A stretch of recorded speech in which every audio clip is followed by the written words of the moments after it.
Hello বন্ধুরা, তোমরা সবাই কেমন আছো? আশা করি সবাই ভালো আছো। আজকে একটা নতুন ব্লগ নিয়ে হাজির হলাম। আমাদের দিকে দেখতে পাচ্ছেন প্রচুর কুয়াশা করছে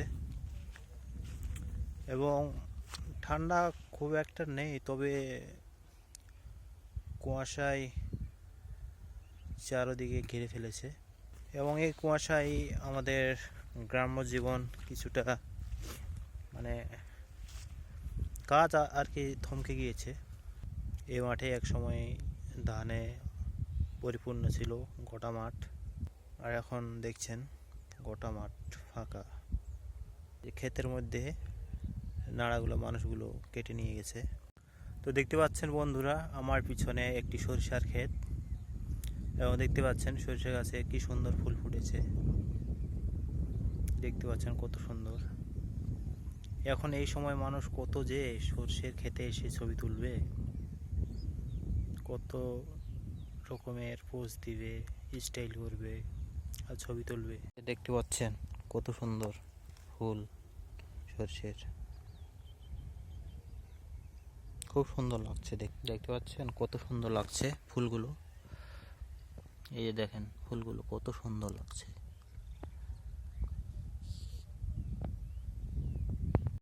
সরষে ফুলের মাঝে আমিও দাঁড়িয়ে আছি। দেখতে পাচ্ছেন কত সুন্দর লাগছে ফুলগুলো। এর চাইতে আরো সুন্দর ফুল আপনাদের দেখাবো। আরেক জায়গায় আছে, সুন্দর হয়ে ফুটে আছে ফুলগুলো, সেগুলো হলুদ সরষে আর এগুলো হচ্ছে সাদা। তো হলুদ সরষের খেতে নিয়ে যাবো আপনাদের, সাথে থাকুন বন্ধুরা। এদিকে আবার জমিতে গম ফেলা হয়েছে এবং গমের গাছগুলো দেখুন কত সুন্দরভাবে বেড়ে উঠেছে। দেখুন কত সুন্দরভাবে গাছগুলো হয়েছে এবং বড় হলে এগুলো আরো ঘন দেখা যাবে। দেখেন কত সুন্দর হয়েছে গাছগুলো। এগুলো গোটায় মাঠে গমে ভর্তি হয়ে থাকে। তো এবারে গম দেয়নি মাঠগুলোতে আবার মানে ইরি ধানের চাষ হয়, তো এই জন্য ইরি ধান লাগাবে। এবং ওই যে মাঠের মধ্যে কালো কালো দেখতে পাচ্ছেন, ওগুলো হচ্ছে জৈব সার। এগুলো ঘরোয়া তৈরি জৈব সার। এগুলো দিলে ফসল ভালো হয়। দেখতে পাচ্ছেন কুয়াশাচ্ছন্ন আকাশ, এখনো আকাশ ক্লিয়ার হয়নি। আর দেখতে পাচ্ছেন ওই সবুজগুলো, ওগুলো হচ্ছে গম। এই যে দেখছেন গোটায় ভিজা জমি, এই জমিতে দেখেন কি ফেলছে। এই যে দেখেন, এই যে চিনতে পারছেন এগুলো কি হয়? এগুলো হচ্ছে গম। এগুলো গম ফেলছে জমিতে এবং এই গমগুলো এই যে এরকমভাবে গাছ বের হবে। দেখেন মানুষের বুদ্ধি, দেখেন কিভাবে গম ফেলছে। আপনাদের এলাকায় কিভাবে গম ফেলে অবশ্যই কমেন্ট সেকশনে বলবেন। এবং দেখেন এই পাশের জমিতে দেখেন, এই জমিতে গম ফেলছে, মানে গম ফেলে তারপর হাল চাষ দিয়েছে। আর এই জমিতে দেখেন, এই জমিতে আগে হাল চাষ করে তারপর জমিতে পানি দিছে, তারপর গম ফেলছে। দেখেন কি বুদ্ধি মানুষের। বড় হওয়া পর্যন্ত অপেক্ষা করতে হবে, এই জমির গম ভালো হয় না এই জমির গম ভালো হয়, সে পর্যন্ত আমার সাথে থাকতে হবে।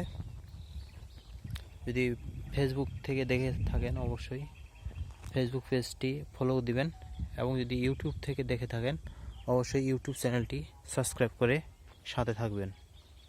এই তো ছিল আমাদের এলাকার কিছু চাষিদের গম চাষ এবং সরষে চাষ। এবং যেটা আমি বলেছিলাম যে হলুদ সরষের খেতে নিয়ে যাব, একটা খাল দেখতে পাচ্ছেন, এই খাল থেকে মূলত এই গমগুলোতে পানি দেওয়া হয়। দেখেন এই যে খাল, এবং খালের পাশে অনেক বড় বন আছে। খুব সুন্দর বনটি, ভিতরে গেলে অবশ্যই আপনাদের দেখাবো এই বনটি একদিন। তো চলুন আমরা হলুদ সর্ষের খেতে যাই। চলে এসেছি বন্ধুরা, দেখতে পাচ্ছেন হলুদ সর্ষের ক্ষেত। খুব সুন্দর ফুলগুলো। ওইদিকে ছোট্ট একটা আমের রূপালী আমের বাগান, এই যে পাশে দেখছেন গমের ক্ষেত, এবং ওই যে আর একটু দূরে দেখছেন ওটাও রূপালী আমের বাগান, এবং ওখানে মানে পেয়ারারও বাগান আছে।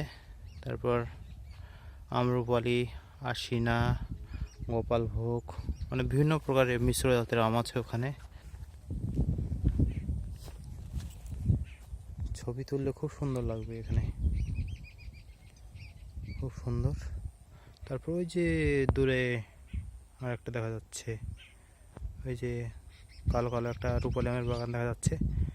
ওই রূপালী আমের বাগানের পাশে এটি সর্ষের ক্ষেত আছে। মানে কুয়াশাচ্ছন্ন আকাশ তো, তাই ভালো করে দেখা যাচ্ছে না।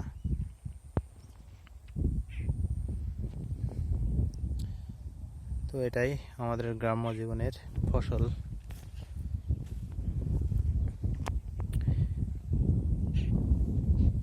আমাদের গ্রামের মূলত এই আমন ধান ওঠার পরেই কেউ সর্ষে জমিতে দেয়, কেউ গম। তো এই সর্ষের ক্ষেতটা দেখে কেমন লাগলো আপনাদের অবশ্যই কমেন্ট সেকশনে জানাবেন। তো দেখা হচ্ছে পরবর্তী নতুন ব্লগে। সে পর্যন্ত সবাই ভালো থাকবেন।